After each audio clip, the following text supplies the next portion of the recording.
Doy la bienvenida a la profesora Teresa Bedman. La profesora Teresa Bedman es egiptóloga, licenciada en Egiptología por la Universidad de Manchester, con especialidad en la mujer en el Antiguo Egipto, cofundadora y codirectora del Instituto de Estudios del Antiguo Egipto. Desde el año 2000 eh, es directora de la Misión Arqueológica Española en Luxor, Egipto, donde se encuentra en estos momentos, dirigiendo los trabajos de investigación en proyectos CNEMU 2000-2008 y proyecto Visir Amenhotep Huy 2009 hasta la actualidad. Ambos proyectos fueron desarrollados con el equipo de investigación de la Fundación del Instituto de Estudios del Antiguo Egipto. Directora y creadora de los cursos infantiles pequeólogos que se imparten en Madrid, Málaga, Badajoz, Cáceres, Pontevedra y Vigo, así como en Argentina. Profesora de los cursos online de la Fundación desde el año 2020 y actualmente también profesora en el Máster Universitario en Patrimonio Histórico y Literario de la Antigüedad de la Universidad de Málaga. Asesora en materia de egiptología para Heads Music, para los programas de TV Boom y profesora de egiptología en la Facultad de Estudios de Patrimonio Cultural de la Universidad Externado de Colombia desde el 2016. Colaboradora, asesora en materia de egiptología para la revista digital de la Escuela de Historia de la Facultad de Humanidades y Artes de la Universidad del Rosario, en Argentina. Ha tenido muchos reconocimientos, entre ellos, primero, el premio del Día de la Mujer 2022, por su ayuda y colaboración a la formación del personal femenino en el Museo de Arte Antiguo de Luxor.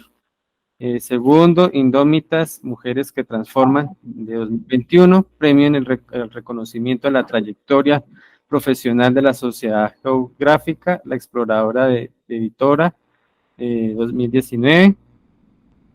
También el reconocimiento de Marca España 2014 a los 100 logros realizados por españoles por el descubrimiento en la tumba del visir Amenhotep Huy. También reconocimiento de Gremio de Joyeros de Madrid 2005 al montaje expositivo en azules egipcios en el Museo del Conde Duque. Reconocimiento de la Real Academia de la Historia en 2005 por la labor científica en el catálogo de azules egipcios Madrid 2005. También el premio Hal Monasterio 2002, el reconocimiento por su trayectoria en el trabajo en Egipto. Entre sus publicaciones se encuentra el libro de las transformaciones luminosas de Senemut, Amenhotep III, el Atón resplandeciente, Anatomía de un reinado, Madrid 2022, Los tesoros del visir Amenhotep Huy, también editora y autora de la publicación Proyecto del visir Amenhotep, Memoria preliminar de excavación 2009-2016, Málaga 2017, Catálogo de la exposición de la vida a la muerte, Pontevedra 2014, Hatshepsut, de Reina Faraón de Egipto, Madrid 2009, Catálogo de exposición Azules Egipcios, entre otros. Entonces, profe, sea bienvenida a este espacio. Bueno, pues nada, muchísimas gracias a todos y primero pedir disculpas a los que estáis conectados por este retraso que ha sido completamente involuntario porque se cortó la luz de Luxor. Yo ahora mismo me encuentro en Egipto y bueno, y por el milagro de la ciencia, que no deja de ser un milagro, pues estamos conectados varios continentes y entre ellos el africano, que es donde yo me encuentro. Quisiera empezar mi conferencia de hoy dando las gracias por hacer posible este evento, primero a la mesa directiva del Senado de la República de Colombia. En segundo lugar, a la doctora Astrid Salamanca Argin, directora de Dirección Administrativa del Senado de la República de Colombia. A la Biblioteca del Congreso de la República, Luis Carlos Galán Sarmiento.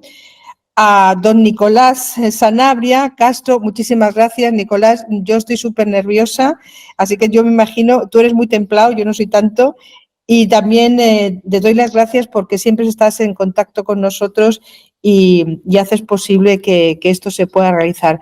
Y también quiero dar las gracias a Flor Nicolari, miembro de la Fundación del Instituto de Estudios del Antiguo Egipto y también miembro de nuestra excavación, porque siempre está ahí para salvarnos de cualquier eventualidad.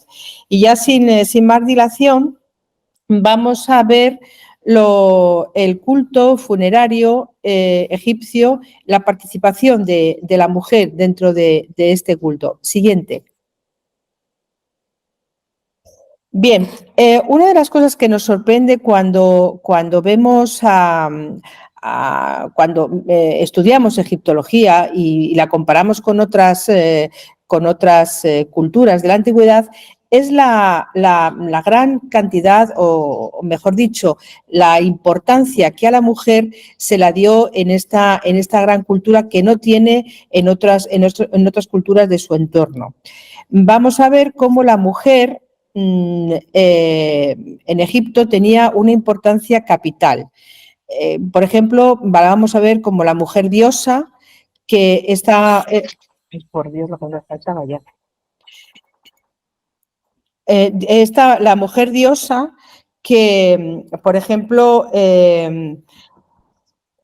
si vemos el panteón de los dioses de Egipto, vemos que el gran número, un número muchísimo más elevado que el de los hombres, van a estar compuestos por divinidades femeninas. Por otro lado, tenemos a las reinas, que tuvieron un papel súper importante dentro de la cultura faraónica.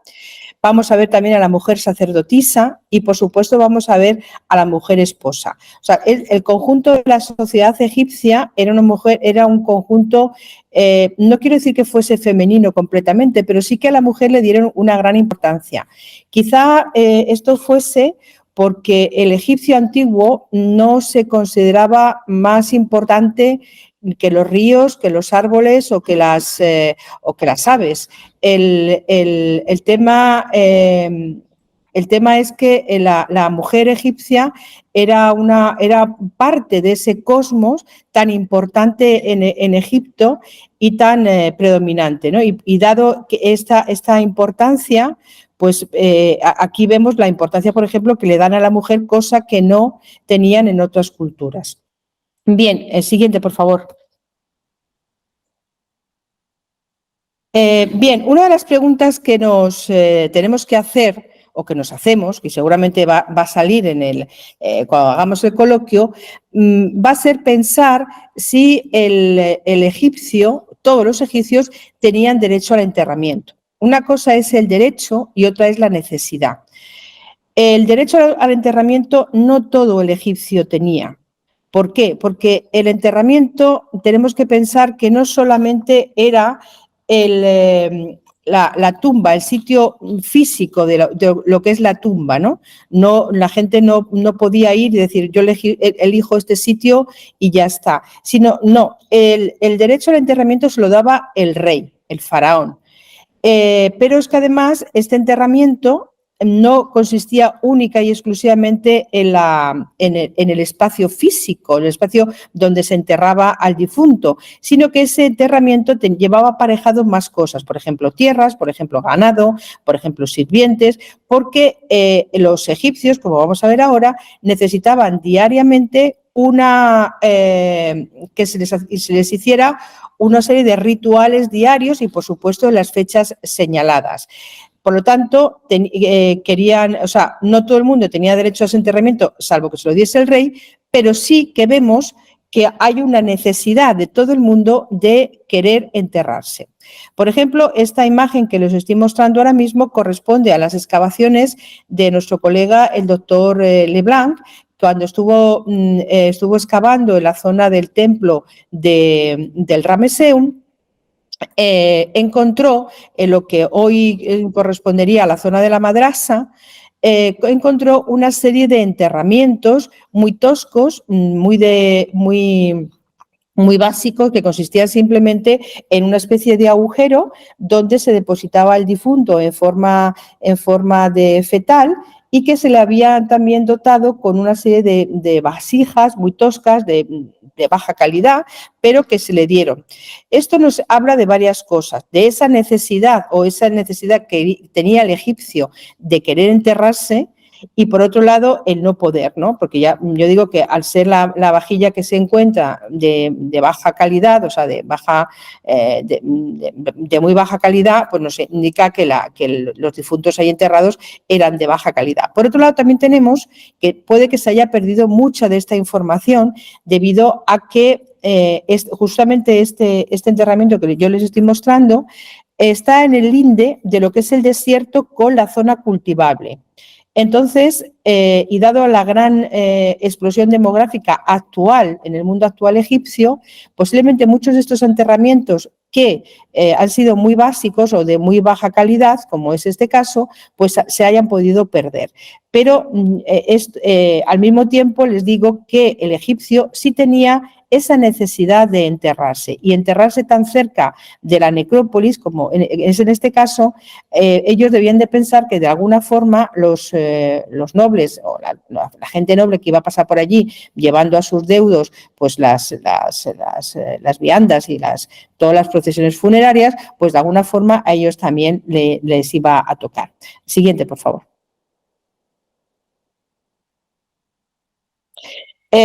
Vamos viendo que, por ejemplo, en los rituales funerarios vamos a ver cómo la mujer egipcia cobra una importancia muy relevante, y sobre todo es un ser muy activo dentro de estos funerales, ¿no? de esos funerales que vamos a ir viendo. Siguiente, por favor.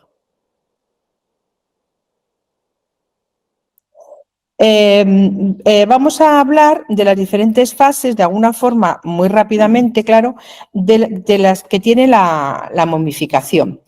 Esta imagen que les muestro a continuación corresponde a un descubrimiento nuestro de la misión arqueológica española en la tumba del visir Amenhotep, que corresponde a una cantora del dios Amón, que tuve el honor yo de descubrir una tumba intacta que hoy se encuentra perfectamente documentada y perfectamente restaurada en el Museo Egipcio de Luxor. Siguiente, por favor.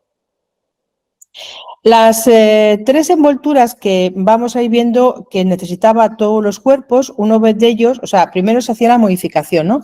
Se cogía el cuerpo, se evisceraba, se sacaban los órganos que no se necesitaban, los que se necesitaban, como eran los pulmones, como el corazón, como eran los intestinos, del hígado, pues se les va a ver también, se les va a momificar, y después estos órganos se van a meter dentro de los vasos canopos. Una vez que este cuerpo estaba ya momificado, se le iba a dar se le iba a dotar de otros elementos, como por ejemplo iban a ser las vendas, otro elemento va a ser el féretro y otro elemento finalmente será el sarcófago. Representaban los tres elementos básicos del ser humano, cada uno de los cuales se va a desdoblar en tres para terminar expresando el número 9, que era un elemento esencial del propio ser, según pensaban los egipcios. Siguiente, por favor. Vemos que los sarcófagos van a estar protegidos precisamente por 4 diosas, que van a estar protegiendo el sarcófago a los 4 puntos cardinales. A la cabeza tenemos a Isis, a Neftis a los pies y Selkis y Neit a derecha e izquierda. O sea que vemos cómo la mujer, o el principio femenino, va a estar muy presente en los elementos de la momificación. Siguiente, por favor. Una vez que ya el cuerpo había sido momificado y una vez que el cuerpo había sido ya depositado en su sarcófago, iba a empezar también lo que iba a ser la procesión funeraria que vamos a ver a continuación. Pero antes, mientras que les he dicho que uno de los elementos que tenía que tener el cuerpo era después de la momificación, era el vendaje. Bien, pues tenemos que pensar que había una serie de sacerdotes que se colocaban la cabeza del dios Anubis y empezaban a envolver al difunto y también, y al mismo tiempo iban salmodiando, de alguna forma iban protegiendo ese cuerpo para que estuviese perfecto. Por medio de esta práctica, al difunto se le va a otorgar una nueva piel que se va a llamar Ud. Siguiente, por favor. Ya una vez momificado el cuerpo, se entregaba a los deudos, se entregaba a la familia y entonces comenzaba lo que era la procesión funeraria. Todo este ritual duraba 70 días. Todo el proceso, o sea, el proceso desde que el difunto fallecía, ¿no? Iba a durar 70 días. Una vez que ya, pasado este tiempo, ya les digo que se le entregaba de nuevo a la familia, entonces comenzaba lo que era la procesión funeraria. Se le montaba al difunto en la barca, cruzaba el río y iba hacia el Bello Occidente, que era como denominaban ellos a la necrópolis.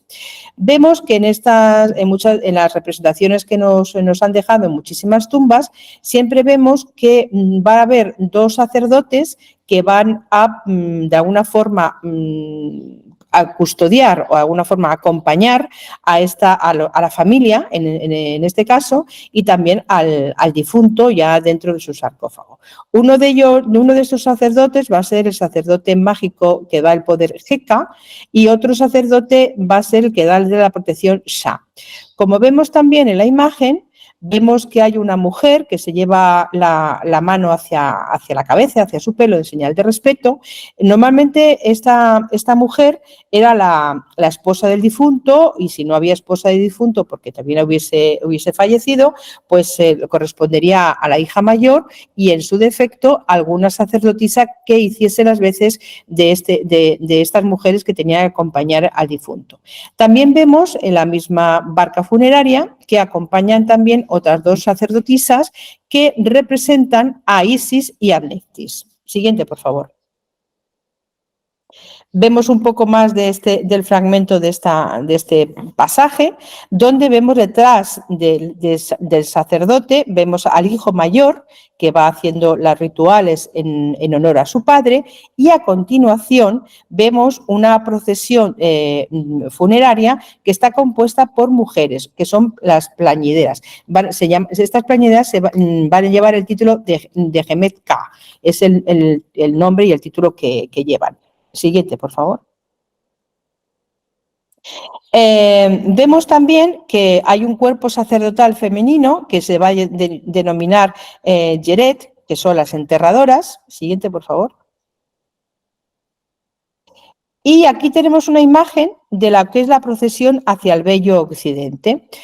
Os la voy a describir. Esta imagen corresponde a la tumba tebana que está en Gurna, muy cerca de donde nosotros nos encontramos excavando, y tiene como dos viñetas. La de arriba vemos que hay una procesión donde van una serie de señores y vemos que en el centro hay un trineo y dentro de ese trineo hay una imagen que ya os digo cómo se llama el Tekenu, que después hablaremos de lo que es, y ya en la segunda viñeta, en la parte que está abajo, vemos esa procesión funeraria en donde se ven a varios hombres que portan pues ramas de flores, que van acompañando a toda la procesión del difunto, que suelen ser amigos, son amigos, colegas, otros nobles, incluso pues gente muy allegada a servientes también, muy allegada a la familia o en este caso al difunto. A continuación vemos que hay un conjunto de mujeres que ya os he dicho que se llamaban Hemet Ka, que son las plañideras, ¿no? Vemos que este es un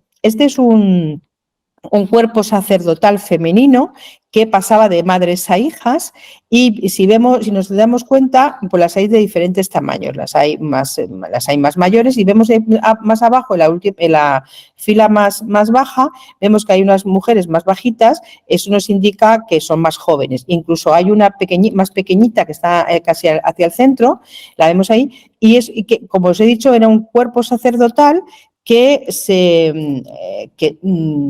aprendía se pasaba de madres a hijas, ¿no? Bueno, pues en este caso lo que hacían estas plañideras estaban enseñando a las futuras generaciones de cómo ser plañidera. Siguiente, por favor. Parte de lo que iba, aparte del grupo sacerdotal que acompañaba, y las plañideras y los amigos y todo esto, hacia la casa del cuerpo, que era como se denominaba la tumba, vemos que los ajuares funerarios se componen de muchas cosas. Evidentemente, cuanto más alto es el rango del difunto, como en este caso es Ramose, es un visir, que es el visir a continuación del nuestro. Nosotros trabajamos en la tumba también de un visir. Un visir, para que nos hagamos la idea de lo que es actualmente, sería como un primer ministro. O sea, que era un hombre este hombre de muy alto standing, ¿no? Entonces, bueno, pues aquí le vemos que acompañan pues sillas, camas, una serie de cajas que seguramente llevaría pues en ropa, lino, etc. Y también acompañan pues otra serie de personajes que va llevando unas jarras que pueden ser de cerveza o bien de vino. O sea, todo esto, el complejo, el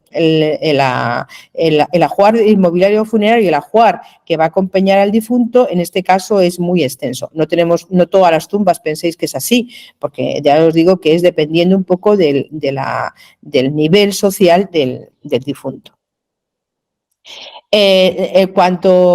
Como os he comentado antes, el hombre y la mujer no tenía distinción. O sea, en este caso os estoy enseñando la tumba de un visir, pero si viésemos la tumba de una mujer, pues el cortejo funerario sería más o menos similar, ¿no? O sea que las mujeres habitualmente se enterraban en la misma tumba que el marido, y dependiendo la época, incluso había tumbas colectivas donde se iba enterrando toda la familia, se abría y cerraba tantas veces como el grupo familiar lo permitiese. Una vez que el cortejo funerario había llegado al bello horizonte, o sea, es decir, la tumba, pues el cortejo funerario se quedaba en la entrada, o sea, la familia se quedaba en la entrada, mientras que los servidores y los sacerdotes iban colocando todos los objetos que habían portado hasta allí y los iban distribuyendo. Y después, siguiente, por favor. Bueno, aquí lo que estamos viendo, por ejemplo, es la representación de una tumba. Vemos que tiene los dos ojos, que representa en este caso por dónde iba a entrar y salir el va, y lo que vemos a la derecha, vemos ahí como una cosa roja, que es precisamente la montaña tebana, que es donde estaría enterrado la gente. El siguiente, por favor. Bueno, bien, os he comentado que el tema de los deudos se quedaban en la parte de fuera. Había un sacerdote lector que empezaba a hacer una serie de lecturas, que era el sacerdote lector Jericebet, que era el que iba a dirigir la ceremonia, y empezaba a hacer una serie de lecturas, como os digo, antes de introducir el sarcófago en el interior de la tumba. La mayor preocupación de los egipcios, por eso hicieron una industria tan interesante y tan importante, era su mayor preocupación era la conservación del cuerpo, de ahí la momificación, ¿no? O sea, por eso, porque para ellos la vida realmente iba a comenzar ahora cuando uno estaba muerto. O sea, ellos creían que había una vida mucho mejor en el otro lado. Siguiente, por favor. Bien, como os he dicho, la Yeret mayor y la Yeret pequeña, o sea, las pequeñas enterradoras, que representan también a Isis y Neptis, son las últimas que van a ver y llorar al difunto, tal cual lo hizo Isis y Neptis cuando momificaron cuando se hizo la primera momia, que era la del dios Osiris, ¿no? Ya una vez que ellas hacen este último llanto, pues el difunto, la momia, era entregada a un sacerdote que lleva, como veis aquí, la cabeza de Anubis, y este sacerdote lo que hacían, ayudado por otros, hacían que bajasen la momia a la cámara de la tumba, que estaba justamente siempre debajo de ellos. Siguiente, por favor. Bien, en este momento comenzaba el ritual de la apertura de la boca. Este ritual había que hacer una serie de libaciones.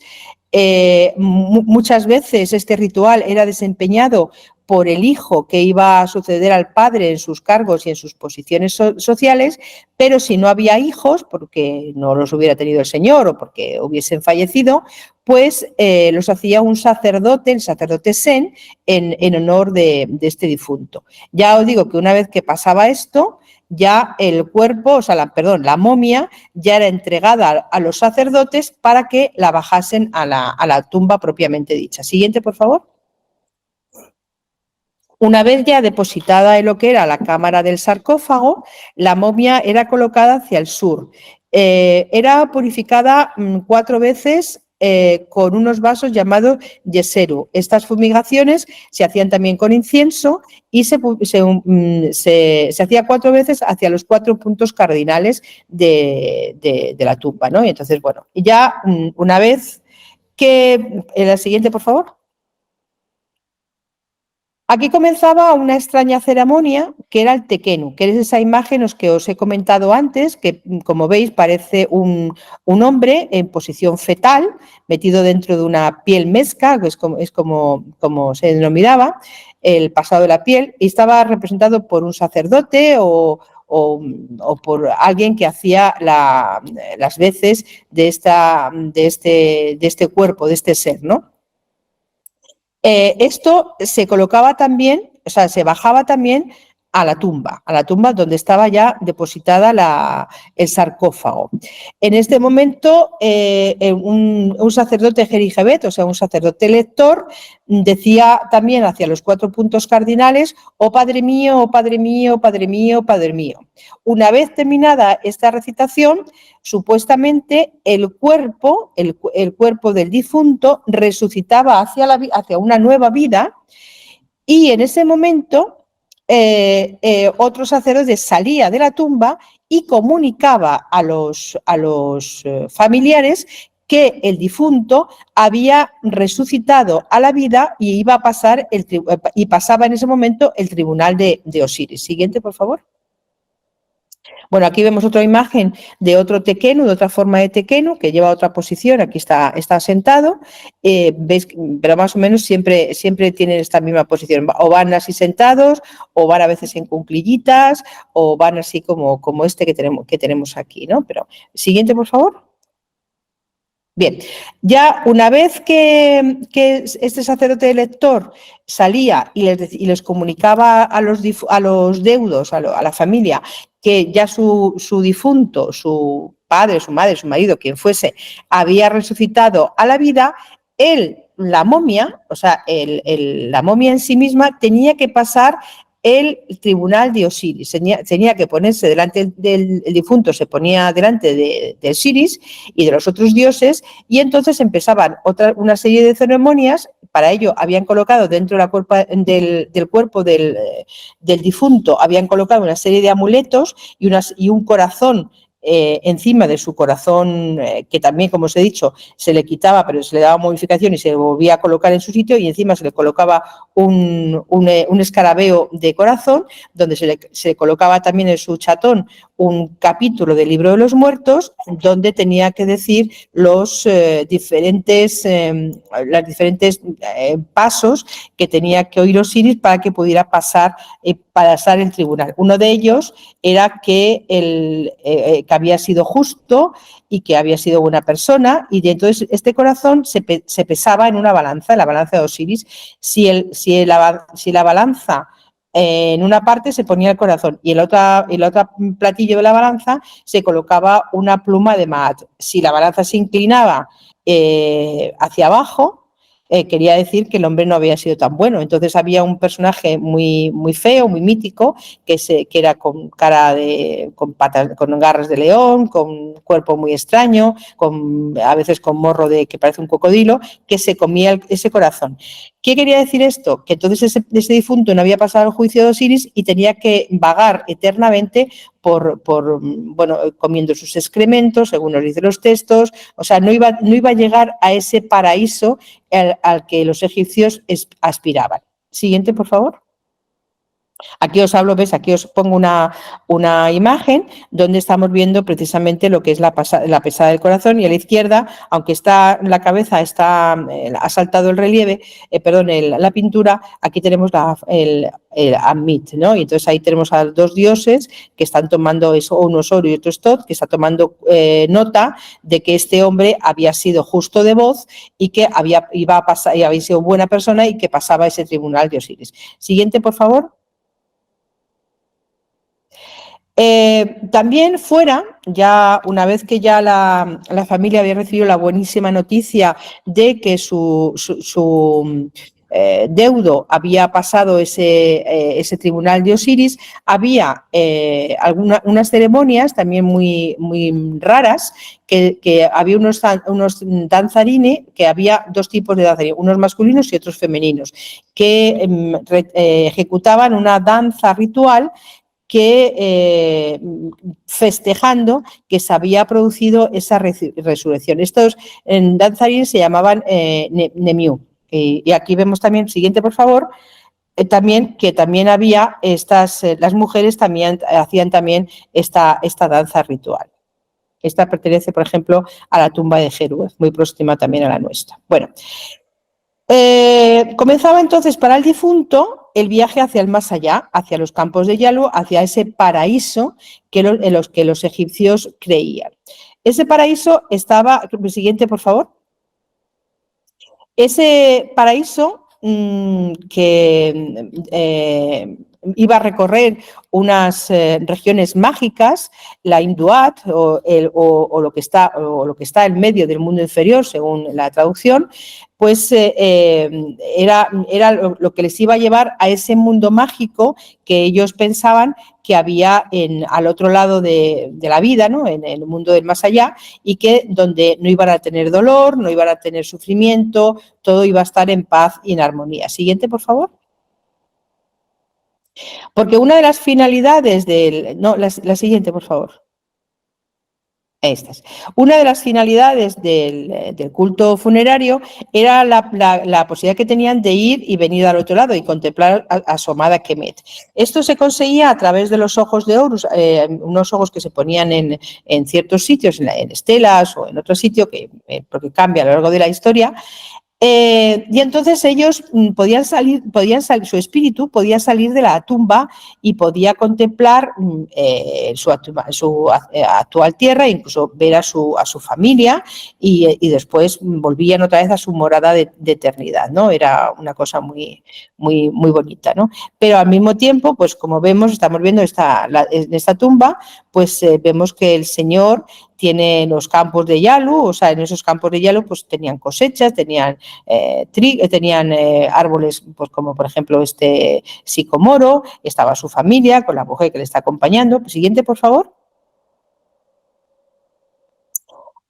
También ellos se hacían representar en sus tumbas con una serie de libros mágicos, de fórmulas mágicas, para que el difunto pudiesen transcurrir por la región que estaban, porque a veces no todo era, o sea, tenías que saber leer ciertas cosas y ciertas fórmulas mágicas, porque a veces esta región a veces estaban rodeados de círculos de fuego y que solo podían ser franqueados si eras puro, si estabas majero, ¿no?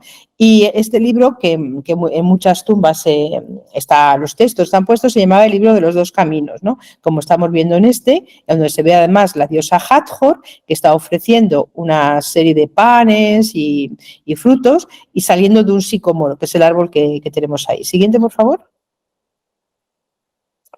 Al final del camino al final de este camino rodeaba la luz absoluta, ¿no? Para que bueno, el que llegaba a esta luz absoluta realmente había llegado a lo que ellos llamaban el final del camino, que era el Rosetau, ¿no? Es el sitio más puro que ellos que podían estar y donde iban a estar ya felizmente durante toda la eternidad. Siguiente, por favor.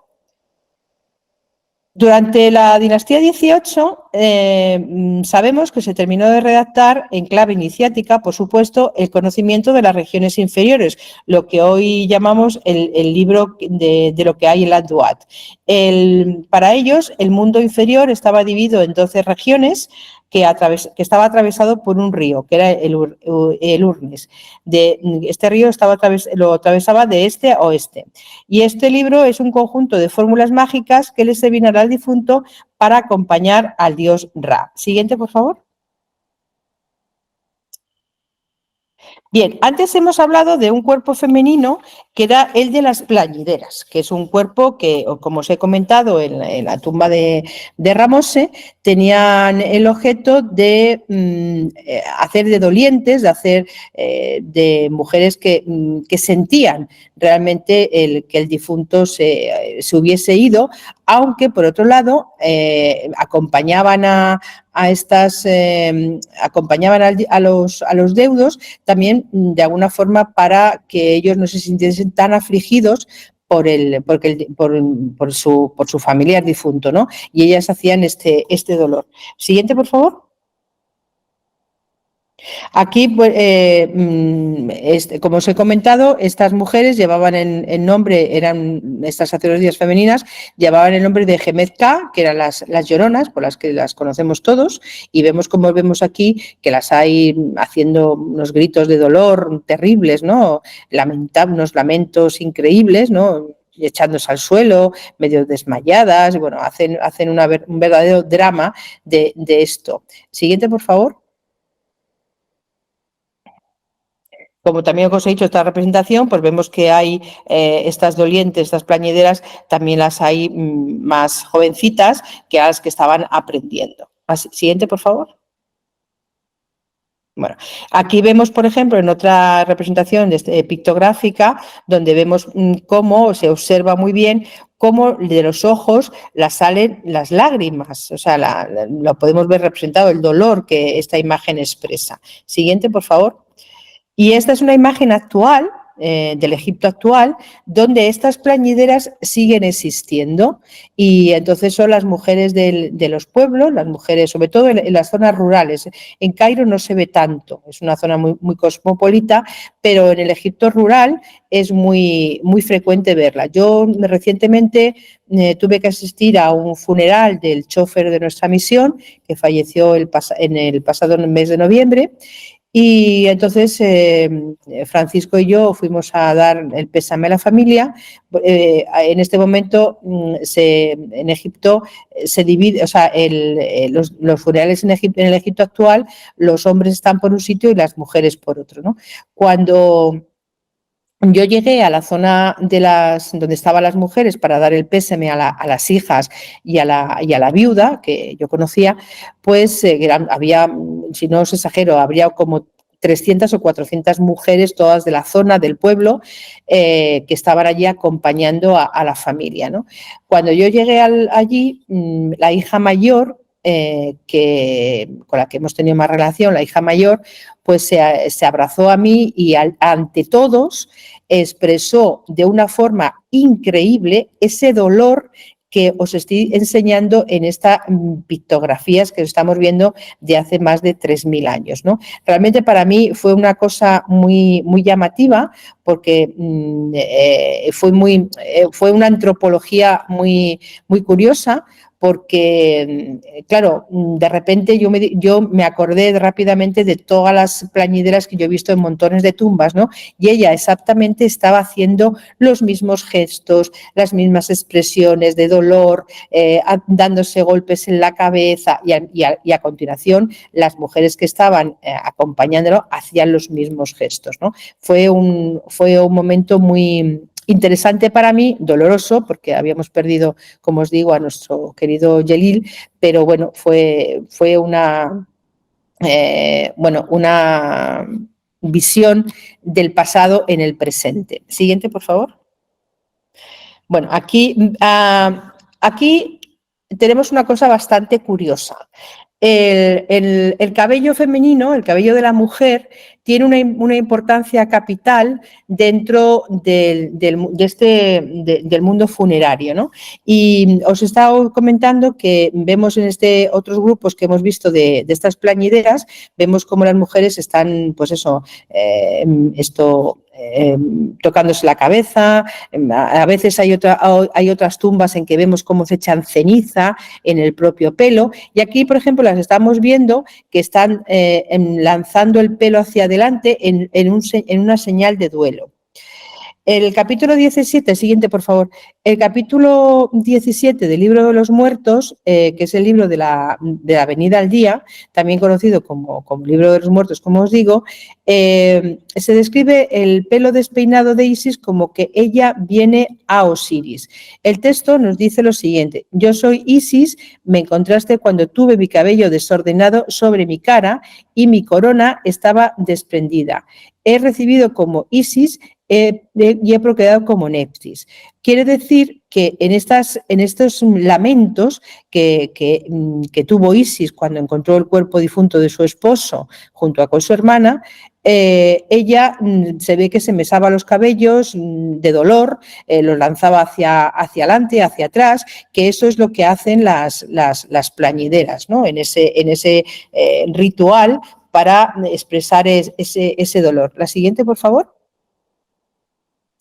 Bien, esta es una foto de nuestras excavaciones. Estábamos aquí altísimos todavía, creo que es del 2014, si no recuerdo mal, donde tuvimos, siguiente por favor, en el patio, pero delante de la tumbita esta que se veía un poquito antes, encontramos, sí, correcto, en el 2014, encontramos este cuenco súper curioso, donde aún guardaba los cabellos cortados de la mujer, bueno, la mujer o la sacerdotisa que hizo los rituales para el difunto de la tumba que nosotros llamamos 28A. Siguiente, por favor, que se ve el cuenco. Ahí lo vemos. Ahí veis, por ejemplo, ya una vez limpio de toda la tierra que tenía, pero como veis todavía el cabello se mantenía perfecto dentro de este cuenco, que era una especie de ofrenda de la difunta a su esposo, en señal de ese ritual que hizo Isis para Osiris. Siguiente, por favor. Bueno, aquí vamos a pasar a la siguiente, por favor. Bien, algunas iconografías egipcias vemos a las mujeres de luto, tal como estuvo Isis y Nefte, con el pelo echado hacia adelante, como os he dicho, y a veces con este gesto de que se lleva la mano hacia la cabeza. Es un gesto que se llama Nun. También a veces vemos iconografías donde la difunta y la familia pues llevan un pecho al aire, en señal también de duelo. Siguiente, por favor. Vemos aquí otra iconografía, esto es un papiro, donde vemos precisamente este gesto de dolor, como las mujeres lanzan ese pelo hacia adelante en una especie de ritual, de danza, de dolor, de lamento, porque están expresando ese luto por el difunto. La siguiente, por favor. Es interesante observar que los egipcios llamaban a la vegetación el cabello de la tierra. Fíjese qué cosa más curiosa. Y que la tierra desnuda se la llamaba también la tierra calva, y que simplemente reitera que la idea del cabello es una expresión de la propia vida, como os estoy expresando. El siguiente, por favor. Sí. Bien. Aquí, por ejemplo, aquí vemos otra iconografía donde se puede ver el gesto precisamente cuando hacen las diosas, que tienen que parece ser, según los estudiosos de este gesto tan específico, parece ser que tenga la intención de transferir una nueva vida al difunto, de la misma forma que parece ser que, según los textos, Isis dio la vida nueva a Osiris, ¿no? El siguiente, por favor. Bueno, aquí vemos un sarcófago donde se ve como lo que os he explicado al principio, los 3 estadios que tiene que tener la momia. El siguiente, por favor. Una vez que el difunto o los difuntos habían alcanzado este estado de beatitud, podían pasar que fuesen llamados por Osiris para cultivar los campos. Como os he dicho anteriormente, sobre todo en el Imperio Nuevo, porque los rituales de la momificación cambian y también los tipos de enterramiento cambian, pero vemos con frecuencia que las tumbas siempre aparecen el señor difunto y su esposa. Y si ha tenido incluso otra esposa que la primera se había muerto, aparece una segunda. Aparece a veces también las hijas, aparecen los hijos, si es que los hubiese tenido, ¿no? Aparece toda la familia, porque como os he dicho, en muchas ocasiones estas tumbas no eran únicamente para una persona, sino que en ellas se podía enterrar incluso toda la familia. Siguiente, por favor. Bien, para poder, porque claro, ellos pensaban que al otro lado de la vida, en ese paraíso, en esos campos de Yalu que ellos imaginaban que había después de la muerte, había igual un río, como os he comentado, había campos, se podía cosechar, se podía cultivar, pero claro, no era muy, o sea, si se había trabajado tanto en la vida terrenal y después de la vida del más allá ibas a seguir trabajando, pues vaya gracia, ¿no? O sea, realmente, pues no sé qué se cambiaba mucho. Entonces ellos hicieron una especie de, bueno, juego al destino, una especie de esto tenemos que arreglarlo de alguna forma, y entonces ellos inventaron una serie de figurillas funerarias que llamamos shawaktis o useptis. Estos useptis tenían el objeto de que cuando el Señor les llamase, era un alter ego de ellos mismos, y cuando fuesen llamados para cultivar los campos o para arar o para sembrar o para cosechar o que fuese, en lugar del Señor, que estaría muy ricamente tomando el sol, pues estos susceptis fuesen en lugar de ellos hacer estos trabajos. O sea, es un invento muy, muy curioso, ¿no? Allá a más de uno nos encantaría tener alguna de estas figurillas funerarias para que un lunes, por ejemplo, después de un fin de semana interesante, pues que fuese por nosotros a la universidad o al trabajo o qué sé yo, ¿no? Bien, siguiente, por favor. Bien, esto es una primicia que os quiero poner. Es la primera vez que la sacamos en público. Esto es una caja precisamente de estos useptis que hemos localizado en la tumba en la necrópolis tebana, perdón, en la necrópolis de la tumba del visir Amenhotep, donde estamos excavando, porque la tumba del visir, hago un breve comentario. Aparte, después de cuando el visir al paso del tiempo del visir, el lugar se considera tan sagrado que se hacen enterrar un montón de personas de alto nivel, del alto clero de Amón, porque consideran que esa zona es muy sagrada precisamente por haber sido enterrado el visir aquí, ¿no? Nosotros hemos localizado hasta 13 tumbas. De ellas, 2 eran intactas, que son las que os he mostrado antes de la cantora. Y después ya trabajamos en la 28 número BC, ahora estamos trabajando en la E, que es donde nos quedamos el año pasado, o sea que nos quedan todavía unas pocas más hasta 11, sí, 11, no, perdón, nos quedan 7, porque la A también está excavada ya también. Y curiosamente esta tapa, lo que está a la derecha, la localizamos al final de la campaña del año 2022, en diciembre del 2022.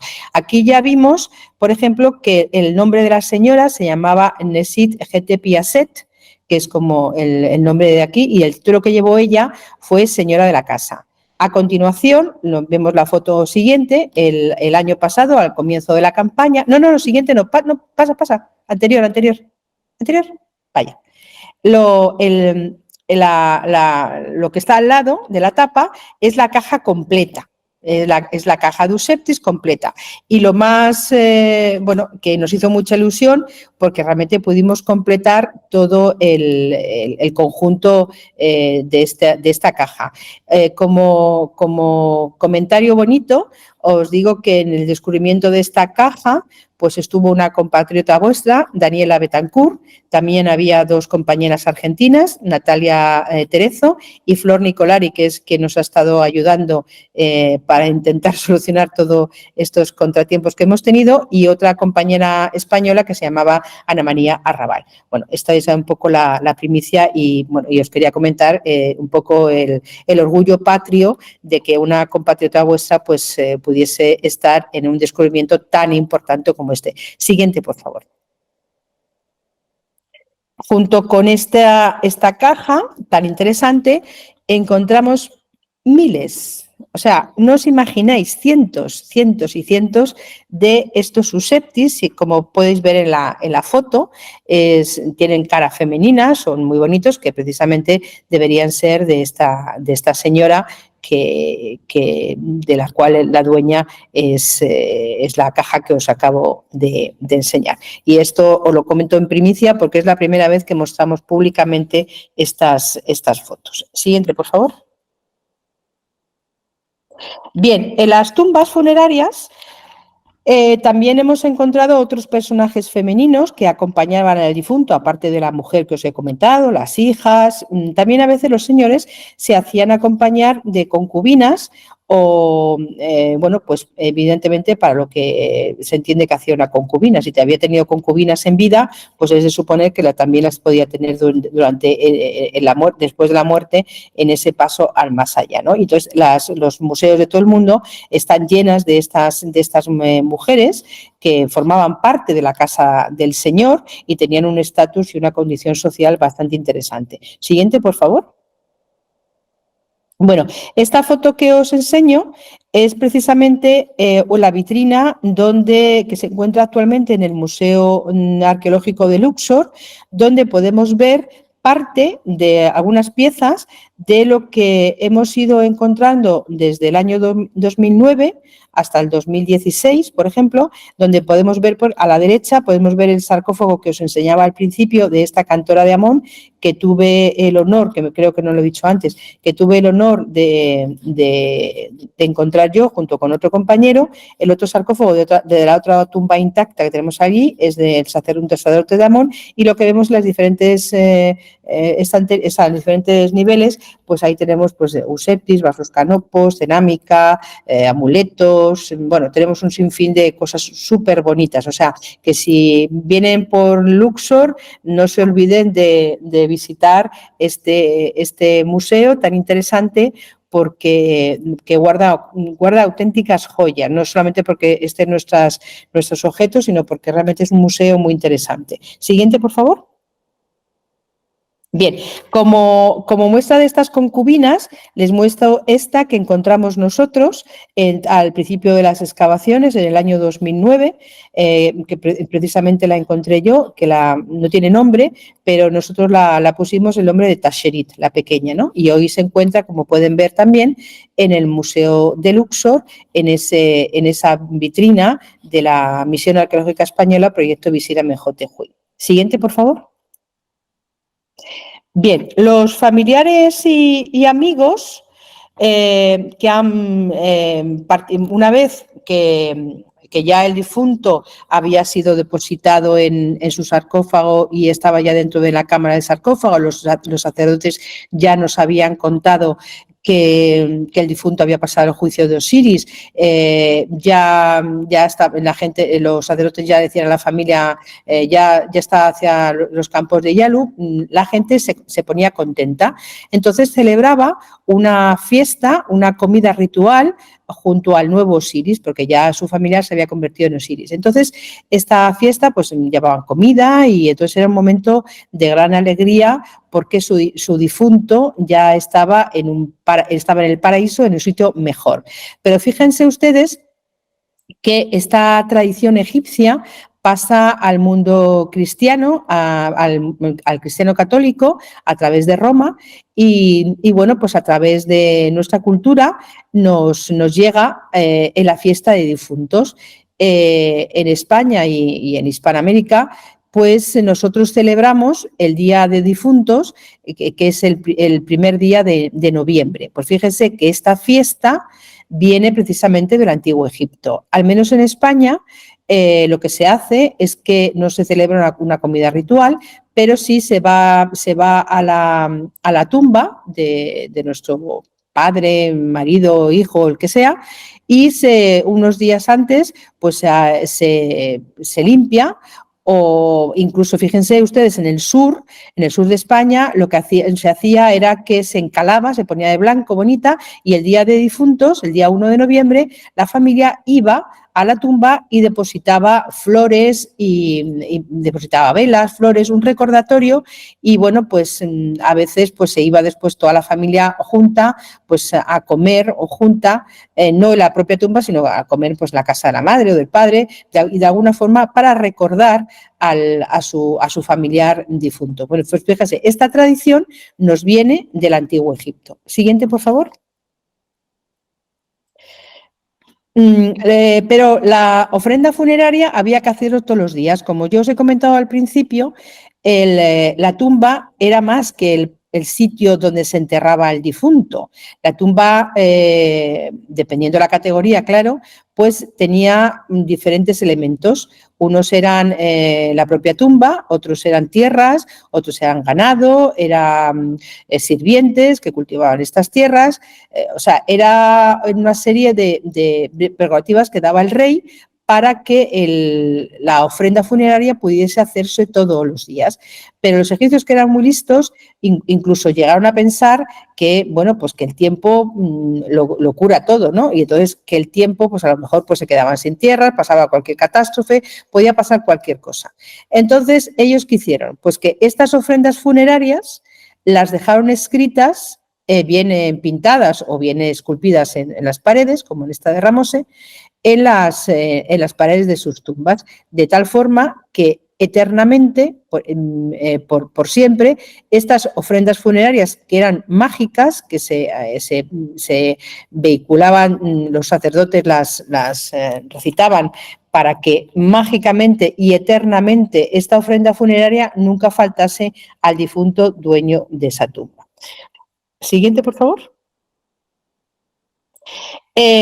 Otra fiesta que se hacía y que también y que los deudos del difunto visitaban la Bella Fiesta del Valle, era la denominada Bella Fiesta del Valle, que era en el aniversario al año justamente del fallecimiento del difunto. Y aquí las mujeres iban a visitar a sus parientes, participaban de esta ceremonia, había otra comida, como les he comentado antes, participaban de estas ceremonias rituales y también se hacían una serie de rituales, que también la comida, y se hacían una serie de ofrendas muy interesantes para festejar que su difunto estaba en el otro valle, en el paraíso, y que ya estaba en un sitio mejor que al que ellos estaban ahora y al donde aspiraban a ir, ¿no? Siguiente, por favor.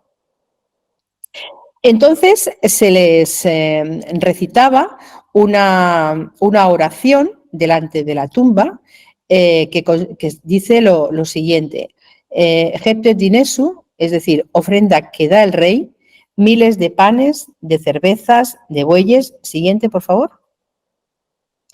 Miles de pieza de lino, miles de ofrendas de perfume, miles de ofrendas de todos los años. Siguiente, por favor. Miles de cosas buenas y puras que ellos dan con la inundación en estado de pureza. Siguiente, por favor. Para los cas de los que están en la necrópolis. Siguiente. Majeru. Y nada más, hasta aquí he llegado, un poco rápida porque tampoco quería abusar mucho después de tanta espera de todos ustedes. Espero que los rituales y la parte que corresponde a la parte femenina de estos rituales funerarios en el Antiguo Egipto les haya interesado y que se quieran seguir formando con nosotros para seguir estando en contacto con esta antigua civilización que nos da tantas alegrías cuando la visitamos y también nos da tantas enseñanzas en este presente, ¿no? Así que nada más, no sé si hay tiempo, Nicolás, para que la gente que quiera me pueda hacer alguna pregunta.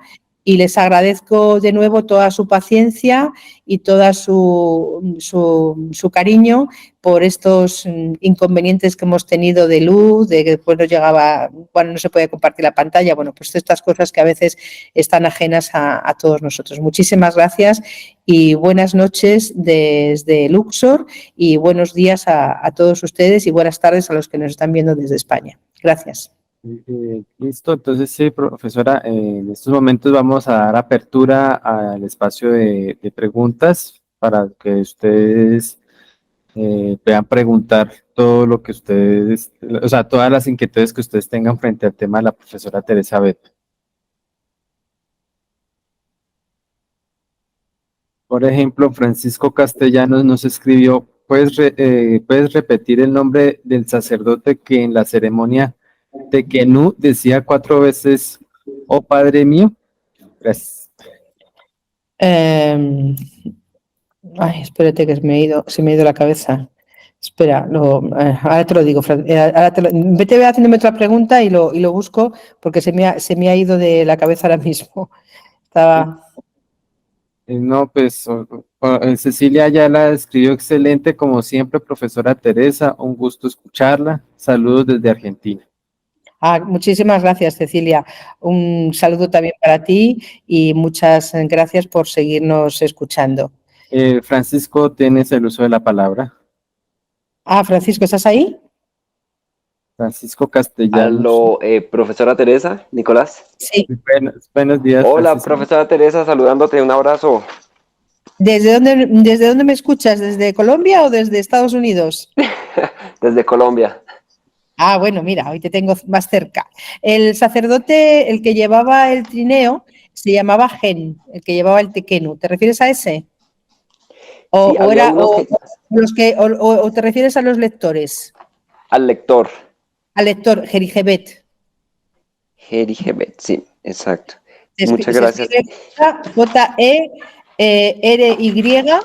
otra palabra separada, H de Huelva, E de España, B de Barcelona, E de España y T de Teruel, Jerijebet. Es que la H en Egipto tiene sonido y suena como una J nuestra. Sí, exacto. Y una última pregunta. ¿Existió algún caso que se haya documentado hasta el momento sobre una mujer sacerdote? Bueno, vamos a ver, sí, claro, yo os he hablado de esas sacerdotisas plañideras que os he enseñado muchísimas representaciones. Por ejemplo, la reina, la reina... Pero habría, por ejemplo, sacerdotisa Jerijebet o sacerdotisa Sem que hiciera rituales en la tumba. Que yo recuerde, no. Ok. Que yo recuerde, no. Es que hay que tener en cuenta que los hombres tenían o sea, la sociedad egipcia está dividida en dos. Los hombres hacían una cosa y las mujeres otra. Entonces, salvo momentos extraños como fue durante el momento de los Hyksos, donde no hay hombres para hacer los rituales en los templos, que es cuando la reina se pone al frente de ellos y lleva el título incluso de segundo profeta de Amón, salvo esas raras excepciones, los hombres tenían los rituales masculinos y las mujeres hacían los rituales femeninos. Y había muchas mujeres que eran sacerdotisas de Hathor, sacerdotisas, las que llevaban los cantos, las cantoras de Amón, por ejemplo, como os he enseñado yo el sarcófago, había sacerdotisas de muchas diosas, ¿no? O sea, sacerdotisas había muchísimas, pero que yo sepa, como sacerdotisa Sen o Jerijebet, no conozco ninguna, pero no quiere decir que no las haya. Claro. Buscaré y lo diré en privado, pero yo creo que yo no recuerdo ninguna. Pero bueno, era por esto, porque la sociedad egipcia, ya digo que era igualitaria, pero los hombres hacían una cosa y las mujeres otra. Y en raras ocasiones las mujeres hacían las cosas de los hombres. y en algún momento haremos una entrevista sobre esto. Profesora, siempre un placer saludarte. Igualmente, muchas gracias, Nicolás, Francisco. muchas gracias. Con mucho Saludos gusto. a Flor también. Bueno, no sé, ¿alguien tiene alguna duda o pregunta para la profesora Teresa? Daniela María, tienes el uso de la palabra. Hola Mudira, ¿cómo está? Hola a todos. Hola, cariño, ¿cómo estás? Bueno, ella es Daniela, es la persona que he mencionado que descubrió con las otras dos compañeras argentinas y una española, Ana María, la tapa la caja de esa caja de Eusebtis que os he enseñado. Sí, señora Mudira, es que me llama mucho la atención la madera del sicomoro en tanto a Hathor. Sí. ¿Esa madera tendría alguna importancia en el ritual funerario o en el ajuar? Totalmente. ¿Se prepararían saumerios? Es que siempre se pinta mucho el sicomoro. Daniela, totalmente. Piensa que el sicomoro está vinculado a la diosa Hathor. Por lo tanto, la madera de sicomoro es el cuerpo de Hathor. De ahí que todos los sarcófagos, hasta un momento determinado, se hagan de sicomoro. Yo tengo la teoría, pero no lo puedo probar, es solamente una intuición, que a partir de un momento determinado se hacen tantos sarcófagos que los sicomoros se extinguen y tienen que utilizar otro tipo de maderas muchísimo más, como de acacia o de palma, de otro tipo de calidad muy inferior, para poder hacer los sarcófagos. Incluso reutilizan maderas, incluso parchean sarcófagos para poder hacerlo, porque no hay madera en Egipto. Egipto no pasa como Colombia, no tiene, como tú bien sabes, no está más seco que la mojama, no hay árboles. Entonces, los árboles eran una cosa muy escasa. Tienen que incluso a veces traer árboles del Líbano, tienen que importarla. Entonces, completamente, sí, Daniela, el árbol de sicomoro fue de una importancia vital para los rituales funerarios y para la construcción de los sarcófagos. La caja que yo os he mostrado antes, que Daniela localizó, esta es de madera, ya se ve que porque es de una 21 dinastía, es de madera de acacia. No tiene tan buena calidad como la madera del sicomoro. Cierto es que la madera del sicomoro es una madera muy dura, que tiene mucho nervio, o sea, que es muy difícil de trabajar, mientras que la madera de acacia y de otros árboles es mucho más suave, no tiene tanto nudo y no se desperdicia tanto. Bueno, no sé quién más quiera preguntarle algo a la profesora Teresa. Bueno, si no hay más, entonces cerramos este evento. Profesora, muchas gracias. Ahí la damos fría por todos estos contratiempos que imprevistos que siempre a veces surgen, pero lo importante es que lo logramos sacar. Lo logramos sacar, que no es poco.